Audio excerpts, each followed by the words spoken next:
அனைவரும் வணக்கம். நான் என்னோட தோட்டத்தில் செவ்வாழை வச்சுருக்கிறேன். அதுக்கு இடையில இன்டர்க்ராப்பிங் முறையில் ஊடுபயிர் ஆட்டு வளரி வச்சுருக்கிறேன். அது வந்து ரொம்ப வெயில் காரணமாக ரொம்ப வளர்ச்சியில் கொஞ்சம் கம்மியாயிருச்சு. இல்லைன்னா நல்லா பெருசாக 7 கிலோ 6 கிலோ அளவுக்கு காய்க்கும். அந்த காயை எப்போ பறிக்க போகிறேன் பாருங்கள்.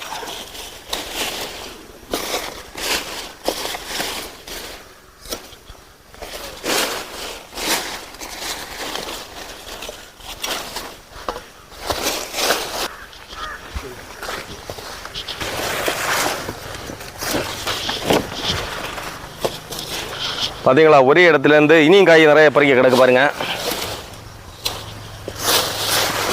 இது வந்து ஒன்று விதைக்கி கிடக்கட்டும்.